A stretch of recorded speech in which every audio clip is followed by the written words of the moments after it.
Following 9/11, the American people gave George W. Bush unanimous backing to fight against the Mujahideen and gave him a blank check to spend as much as needed to fulfill that objective. The result? He failed, and he failed miserably. So if America failed to defeat the Mujahideen when it gave its president unlimited support, how can it win with Obama, who's on a short leash? If America failed to win when it was at its pinnacle of economic strength, how can it win today with a recession, if not a depression at hand? The simple answer is America cannot and will not win. The tables have turned, and there's no rolling back of the worldwide jihad movement. On the eve of 9/11, it was Afghanistan alone.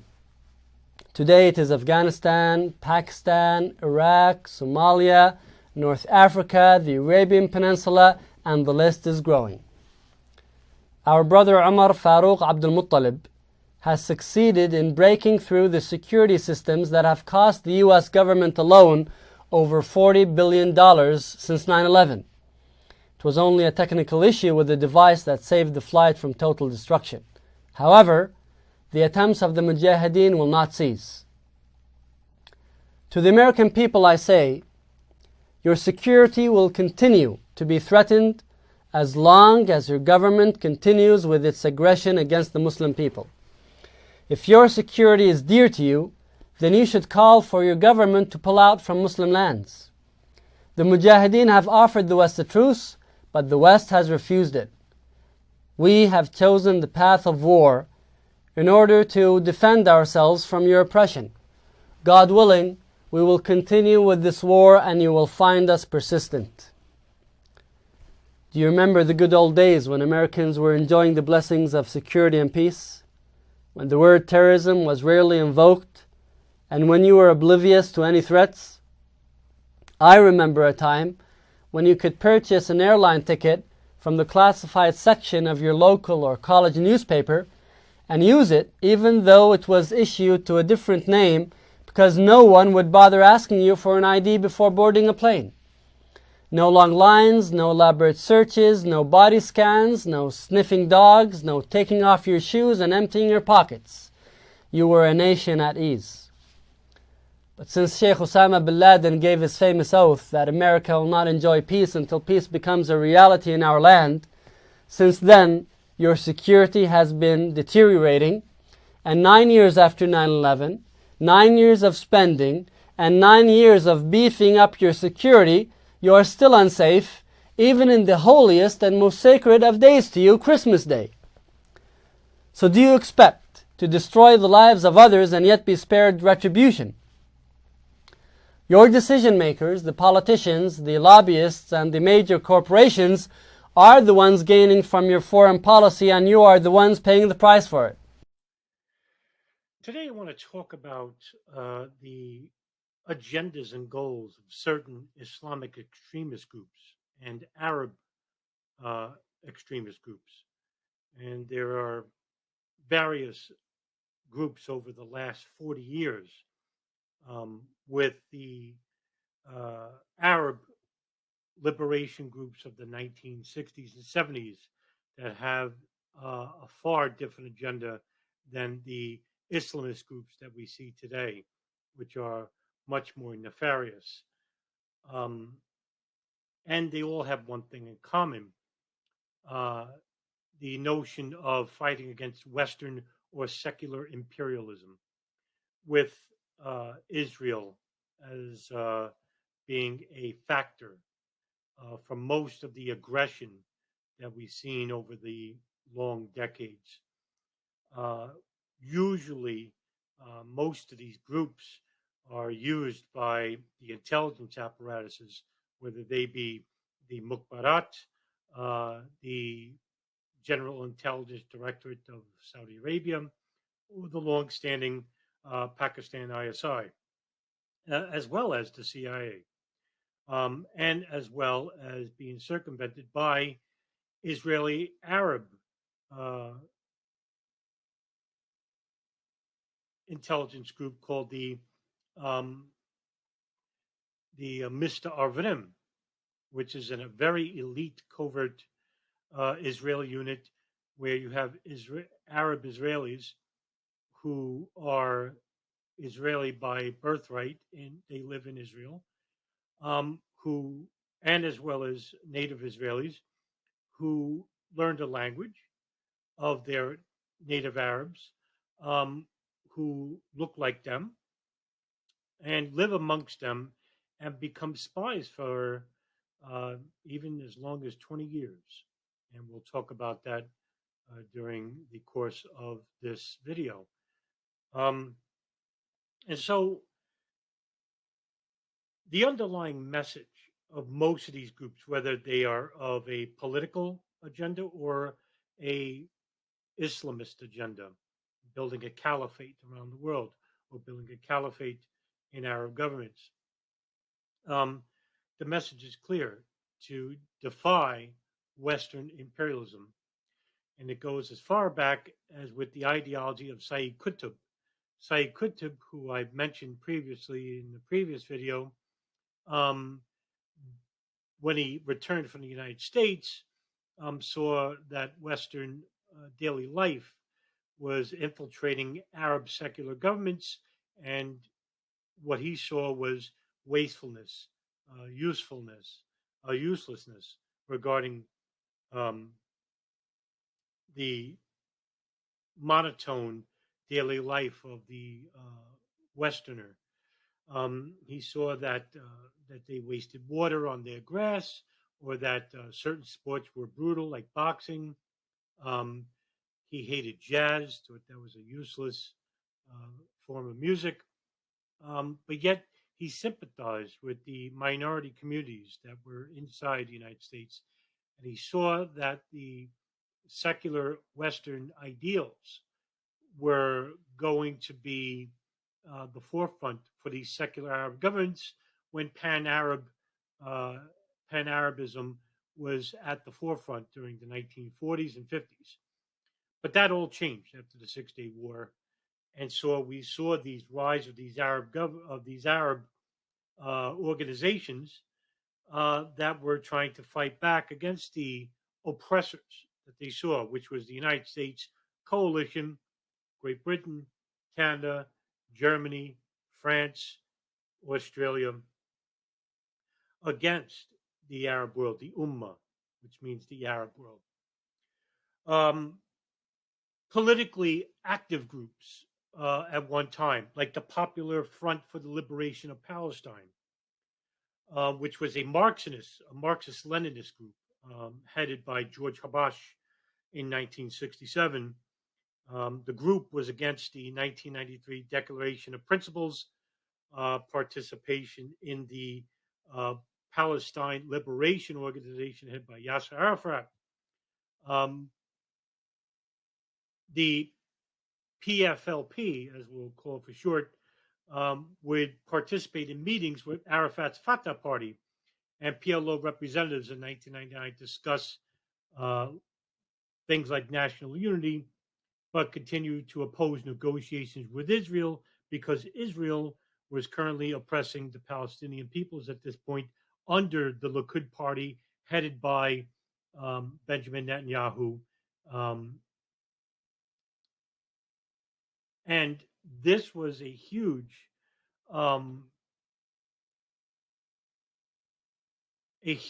affront to the peaceful resolutions within the Arab community.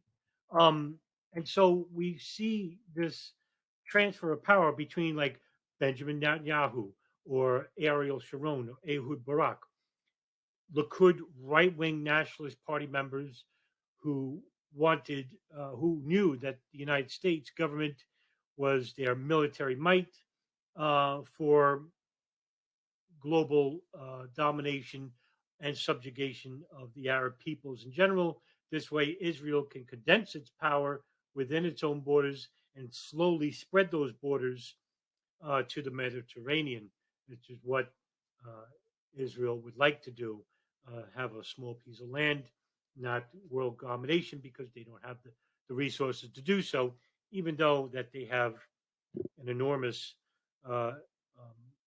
nuclear arsenal, which isn't allowed to be vetted by any non-Israeli nuclear union. So there, we don't know how many bombs that they have. But you can see that with Israel, the United States, and the Arab world, we see this tension that was rising after the Six-Day War. The Popular Front for the Liberation of Palestine, headed by Ahmed Jibril in 1968, where they wanted to focus more on terrorist plots than political action because they saw that during the early 1960s and after the Six-Day War, talks were off the table. They wanted to gain back the land that was lost, Egypt, Syria, Jordan, who were humiliated. The Arab world was humiliated in this war. It was a really big turning event. The PFLP is violently opposed to the PLO and is closely tied to Syria and Iran. They've conducted multiple attacks throughout Europe and the Middle East during the 1970s and 80s, which is almost similar to another group, and also another group like the Abu Nidal organization, who I'll mention next. The PFLP is unique that it conducts terrorist operations against Israel using very unusual means, such as hot air balloons with bombs and motorized hang gliders. They focus on small-scale attacks in Israel, like the West Bank and Gaza Strip, to embattle the Israeli IDF. The Abu Nidal organization, headed by Sabri al-Banna, or his nom de guerre, Abu Nidal, who left the PLO in 1974. The Abu Nidal organization was much more violent. The PLO was much more apolitical. They wanted to work with Israeli government and also the secular Arab world, and also countries in South America, Central America, governments in Europe were basically emphatic toward the PLO. They started to see the plight of the Palestinian people. And the conspiracy is that the Abu Nidal organization, headed by Abu Nidal, Sabri al-Banna, basically was a splinter group, which they were, of Fatah.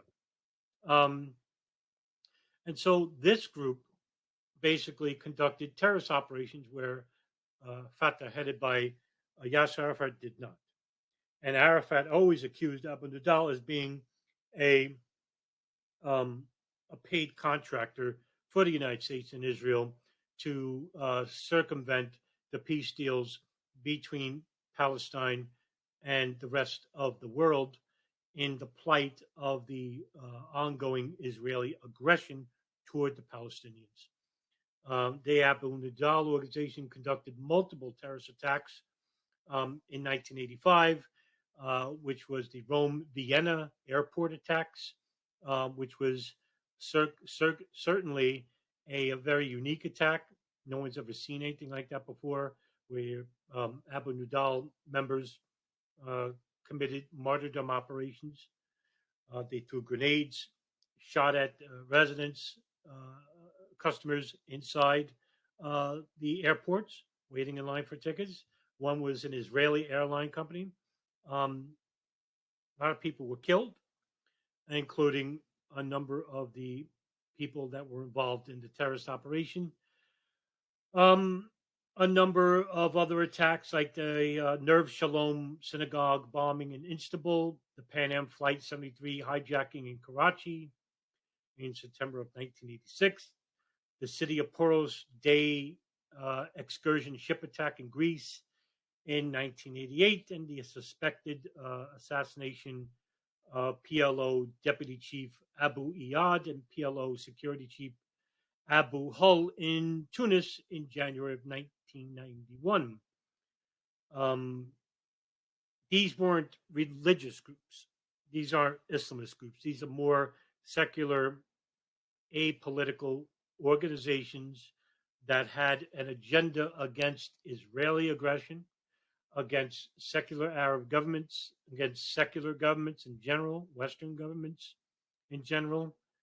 And so their agendas were a lot different. They didn't want a caliphate, they didn't believe in one, and that wasn't their agenda.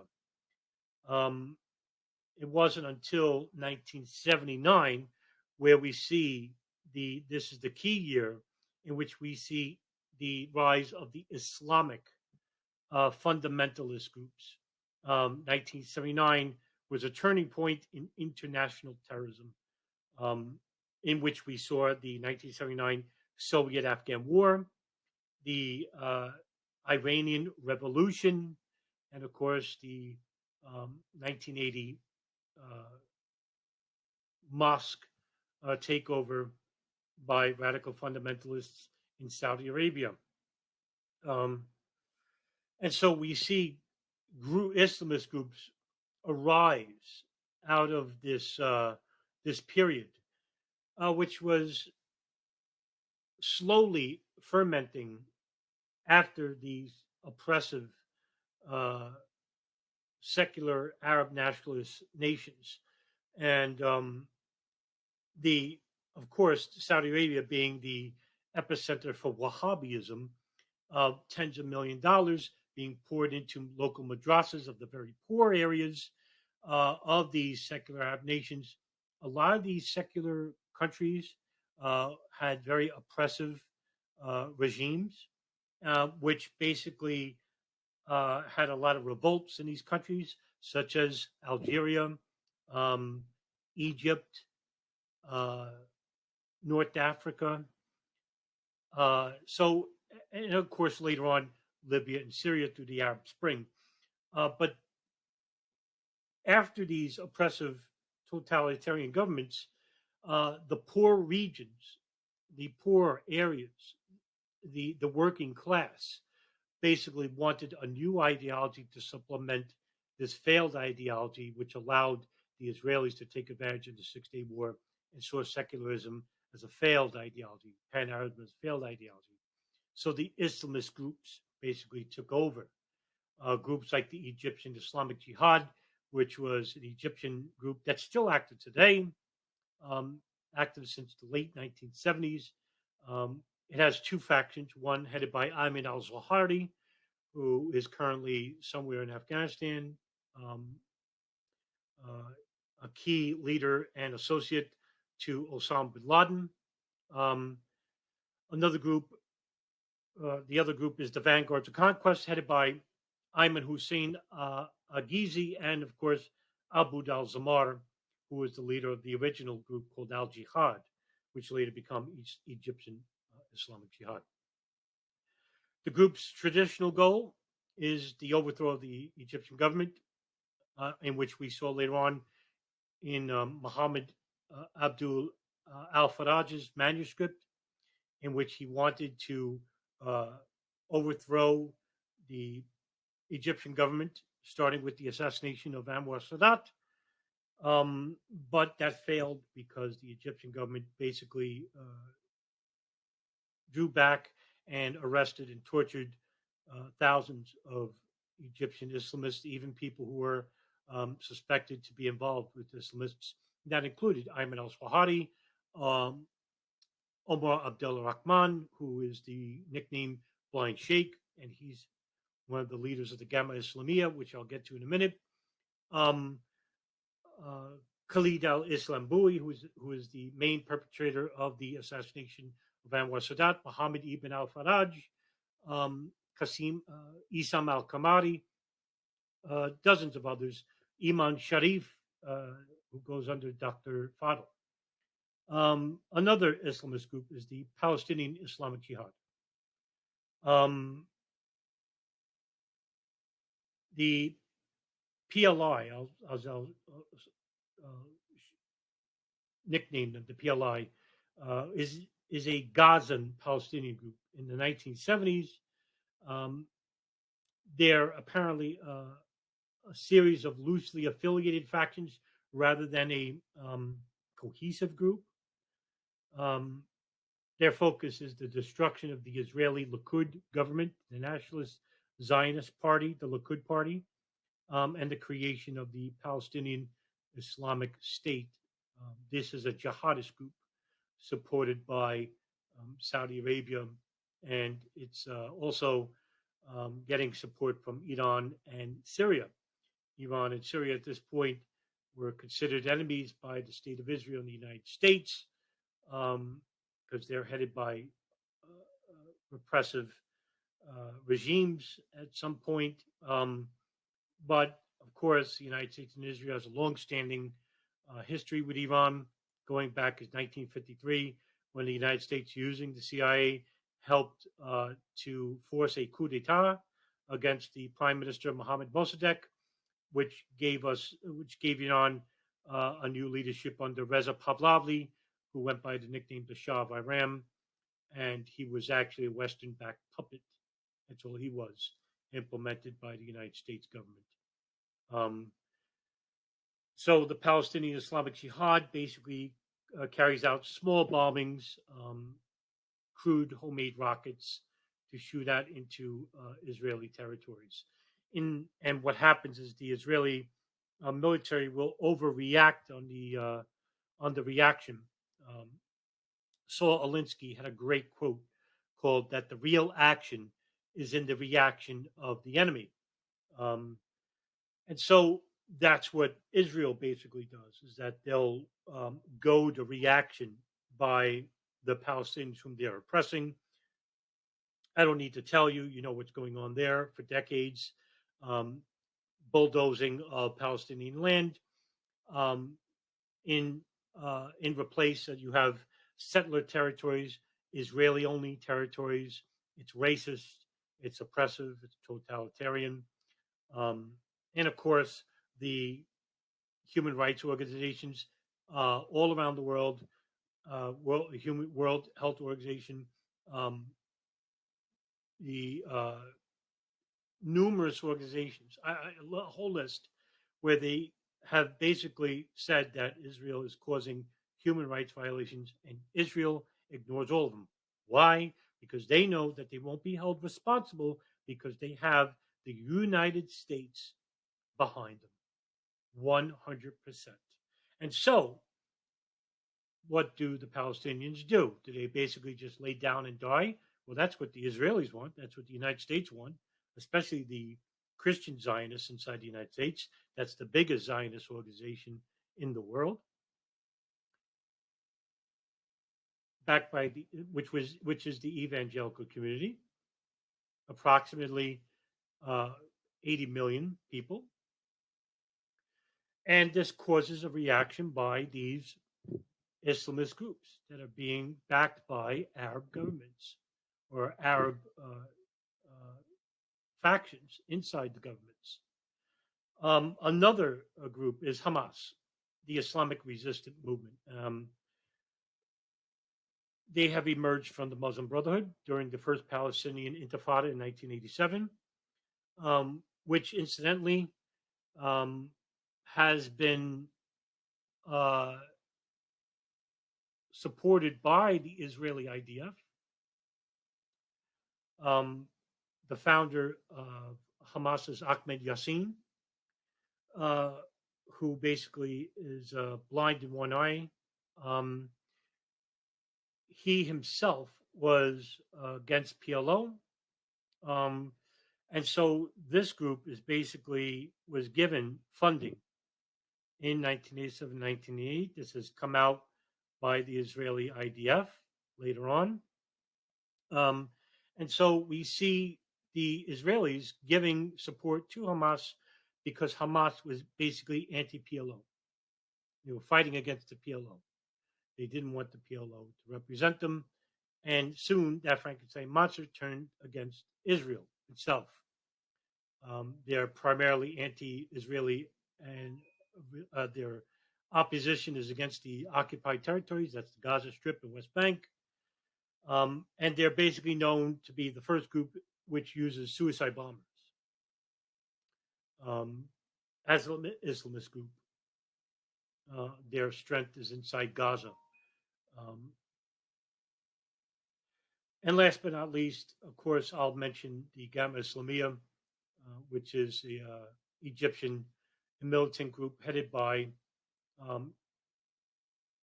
numerous people like Omar Abdel Rahman and Zabud Amar and Refai Taha. This group is basically also against the Egyptian government. They want to see a Islamic caliphate within Egypt, following the works of Sayyid Qutb. And of course, Hassan al-Banna, who is the founder of the Muslim Brotherhood.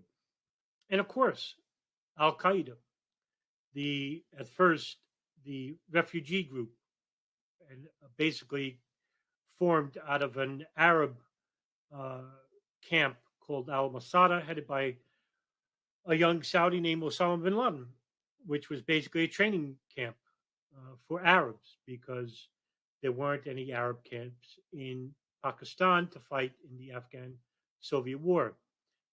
With the move into Sudan, Osama bin Laden took the members of the camp with him, and there they formed what they call Al-Qaeda, which is the base. Well, the base is basically not a database of names, as some conspiracy theorists have it.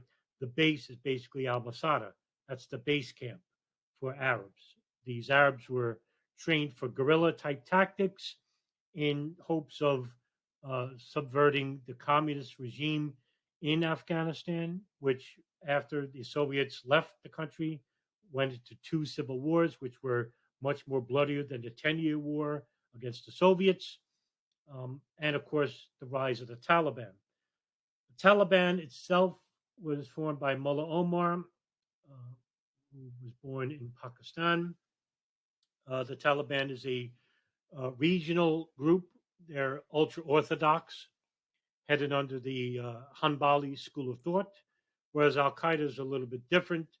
They're under the schools of Ibn Taymiyyah, much more radical in their sense for that their enemy is the far enemy. Now, the near enemy and far enemy idea originated from Sayyid Qutb, but it was much more popularized and implemented by Dr. Ayman al-Zawahiri and Sharif Ayman al-Sharif, Iman Sharif, Dr. Fadl, who implemented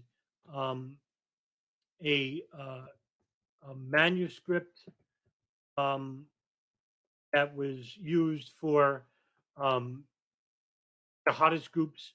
The manuscript is called The Essentials of Making Ready for Jihad, or in the Arabic, Al-Umda fi al-Idad al-Uda. He has basically reneged on his previous ideology. He's actually still alive, but he's actually one of the founding members of Al-Qaeda's top council. His jihad manual spread throughout the underworld of most jihad organizations, including the organizations that are still around today. Another group that I'll mention is the Armed Islamic Group. The Armed Islamic Group, which initiated terrorist activities in 1992 when the Algerians refused to accept a democratic elected government.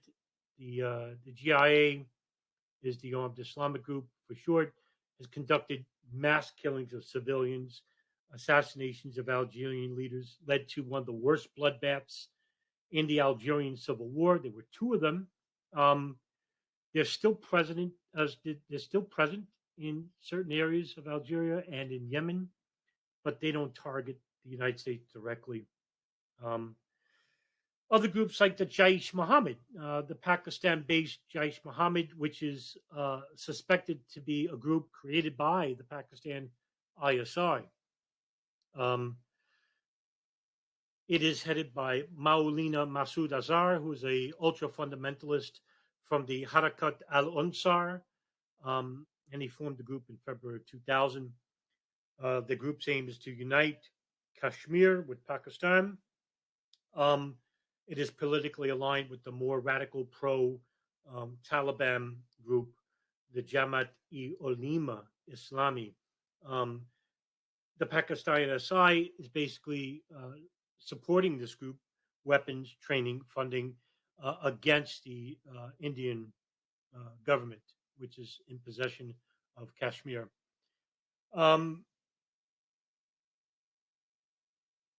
There's other numerous groups that came out later. The Islamic State, which was originally headed by Abu Musab al-Zarqadi, which was the Tal al-Wahad al-Jihad, later became the Islamic State in Iraq, and then later became the Islamic State and the Levant.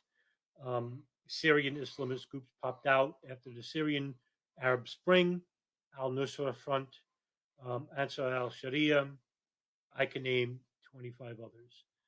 These are all ultra-Wahhabist groups supported by Saudi Arabia, Qatar, United Arab Emirates, the Gulf, and at some point the United States through a very covert operation called Timber Sycamore in 2011, operated by General David Petraeus, who was the former head of the CIA, the director of the CIA, in which they wanted to fund and train these groups using the CIA as the conduit, as well as the Mukhbarat, the Makbath intelligence group of Saudi Arabia, acting as the conduit for arms, weapon sales, in the hopes of supplanting Bashar al-Assad, who's the president of Syria, but it failed, and it ended in 2017 under U.S. President Donald Trump. What do a lot of these groups have in common? Well, a lot of these groups are basically fighting against imperialism, whether it be United States Western imperialism, which is what Al-Qaeda was against, which was what the Islamic State was against. Large groups that can basically attack Western U.S. or U.S. interests in the region or inside the United States. And were these provoked? Well, according to the FBI, during the Joint House Inquiry and through the Senate Select Committee of 2002, yes. These are precipitated attacks. The United States, through their coalition partners and with Israel, along with Saudi Arabia, headed by the kingdom, have created this atmosphere of extremism with their repressive imperialist ideology, using the military as the conduit instead of conversation. When you have over 90 bases around the world, most of them in the Middle East, and of course, I don't need to tell you the illegal war of Iraq in response to the September 11, 2001 attacks, which were based on false intelligence reports by the CIA, by the State Department, in which Secretary of State Colin Powell was used as a face, a friendly face for the United Nations Security Council to go to war against Iraq because they were procuring weapons of mass destruction. Where did they get information from? They got it from the torture of Sheikh Ayman al-Libi. Al-Libi was tortured, and he basically told his torturers whatever they wanted to hear. This is for the public record. The war was approved, and as of this date, we think the number is anywhere between 1.5 million to 2 million people that were killed in the Iraq war. Over 15,000 are killed in Afghanistan with the drone bombings that we conduct there through third-hand information from jealous clerics or tribal leaders that wanted to take out an adversary in the region. Guantanamo Bay, Abu Ghraib prison, where we tortured these people, imprisoned people who have no connections to terrorism, no connections to terrorist organizations. These are Pashtun farmers. Where it came out later through the inquiry into Abu Ghraib, which was a disaster. Do I need to show you the photographs? You can look them up, Abu Ghraib prison photographs. It caused a reaction from these terrorist groups. The continued supplanting or trying to supplant Arab governments, democratically elected Arab governments. We're seeing that in Syria, in which we have helped, and I mentioned Timber Sycamore, where the United States, who supposedly is fighting a war on terror, is supporting the terrorists in the region for 6 years, giving them logistical and funding, logistical support to help overthrow Bashar al-Assad, who, along with Turkey and Russia, are trying to fight against the Islamists in the country. So they're basically fighting the war on terror. What about our U.S. soldiers who are being used, lied to by their own government? Libya, which was a war that Obama didn't approve of at first, but was pressured by Hillary Rodham Clinton, Stephanie Powers, Susan Rice, who persuaded Obama to go ahead and support the Islamists in that country, in which they did overthrow Muammar Gaddafi, saying that we've killed the real terrorist in the country. Meanwhile, now that country is in sectarian violence and has open air slave markets. Yay for democracy. So you can see that anything the United States does in the Middle East, now I'm not talking about anywhere else, it's like Central America, which was another disaster of the 1970s and 80s.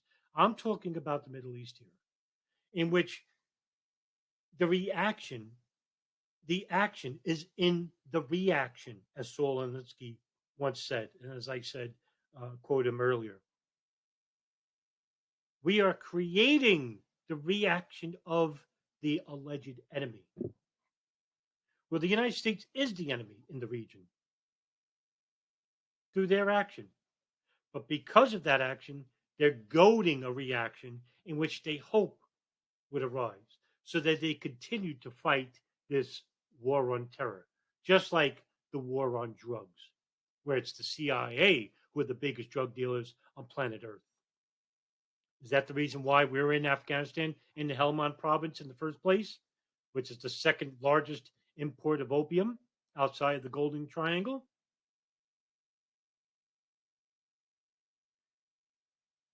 So these groups that we see today, groups in which we helped fund in 1979 through numerous Mujahideen factions, headed by the Haqqani Network under Jalaluddin Haqqani.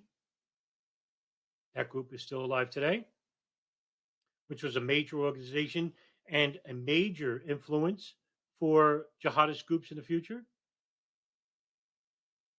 Jaysh-e-Muhammad, created by the Pakistan ISI to fight against the Indian government, in which, of course, the Frankenstein monster comes back to bite you in the rear because they do terrorist acts against the Pakistan government. Same thing for the Islamic State.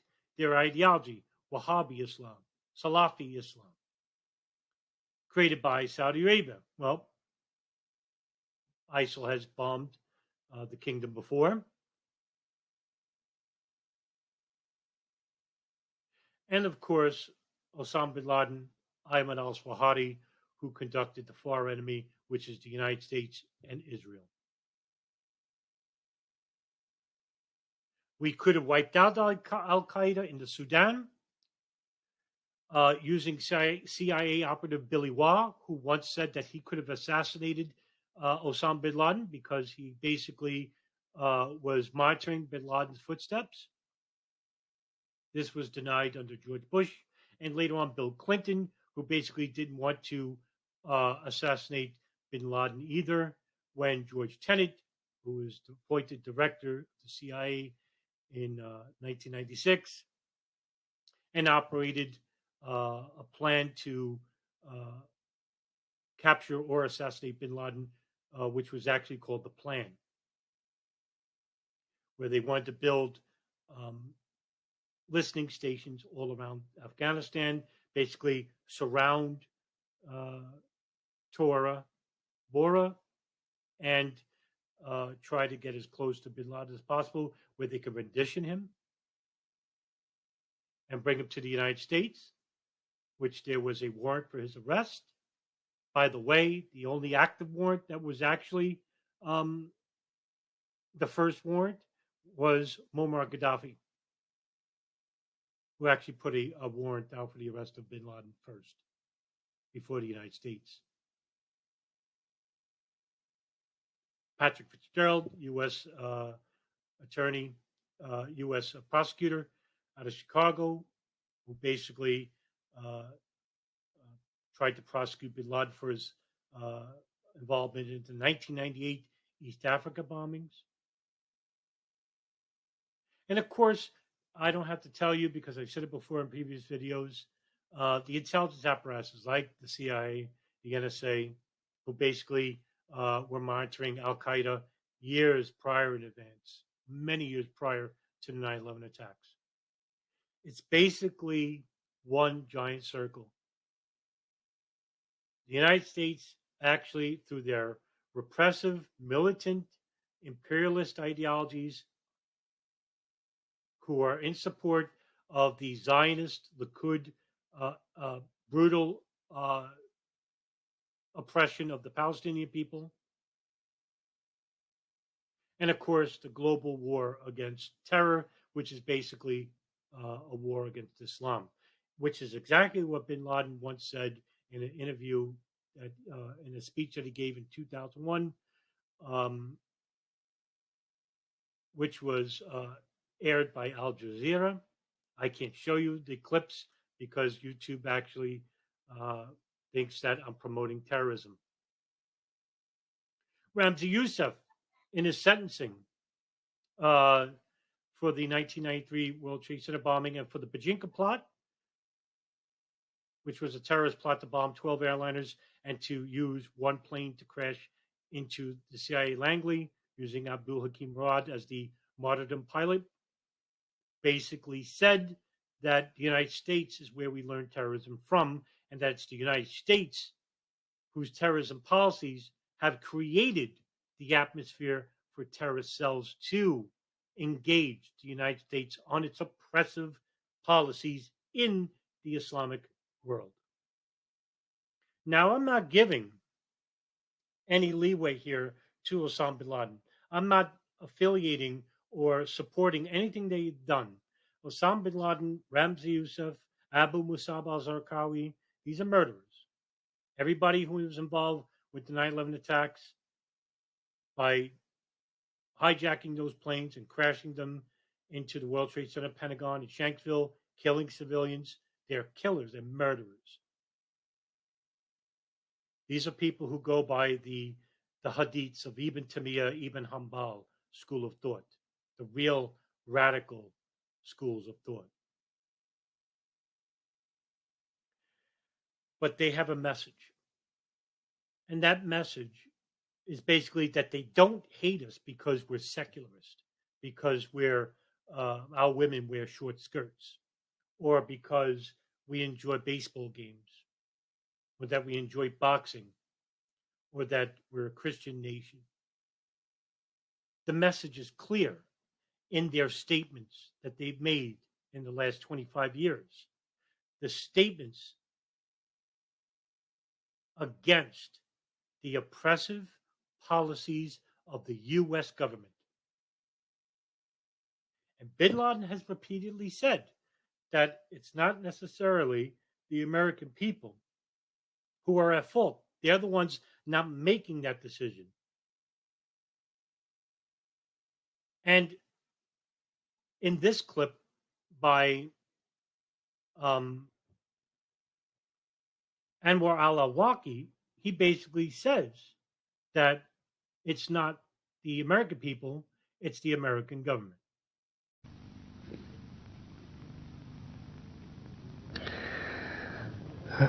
Brothers and sisters, there is a very important lesson to learn here from this story of Al-Hijrah of Umar and Ayyash.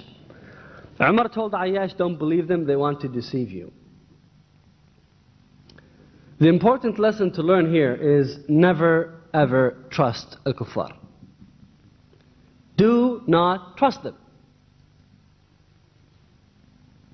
Now you might argue and say, but my neighbor is such a nice person. My classmates are very nice. My co-workers, they're just fabulous people. They're so decent and honest. And you know, the only problem is that we Muslims are giving Islam a bad name. If these terrorists would just stop what they're doing and we give them da'wah in the right way, everybody's going to become Muslim. Now, I'm not going to argue that your neighbor is not a nice person or your classmate, or they very well, they truly might be decent and nice people. But brothers, when you make a judgment about kufr, you do not make a judgment based on your neighbor and then you make qiyas, alright, and you generalize and you make a judgment according to one person that you know. Because this person that you know is not the one calling the shots. And when Quran talks about kuffar, it talks about the leaders of kufr, the ones who are pulling the strings. Don't make a judgment on kufr based on Jane Doe and John Doe. You don't make it based on Joe Sixpack or Sally Soccer Mom. You make the judgment based on the leaders of al-kufr. And these are the ones whom Allah Azza wa Jal talked about in Quran and gave them the name al-Mala. In one verse after another, Allah Azza wa Jal talks about al-Mala. Quran doesn't waste its time talking about the people who are just fillings and don't make any decisions. Quran talks about the decision makers on both sides, on the camp of good and the camp of evil. But the followers, because they don't care, Quran doesn't care about them either.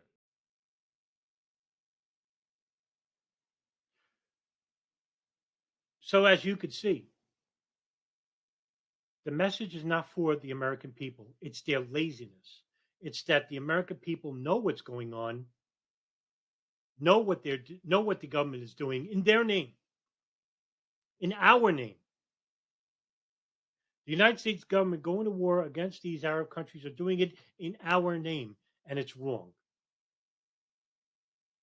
I wouldn't want these young men and women to fight and die for these old crooks, whether it be Biden, Trump, Obama, Bush. Doesn't matter if it's left or right. Legacy media won't tell you that. They'll lie to you every day, just like this government lies every day. There is no war on terrorism. There is a war on humanity, and it needs to stop. And it needs to stop before the problems get worse, or we'll continue the problem in the next 20 years.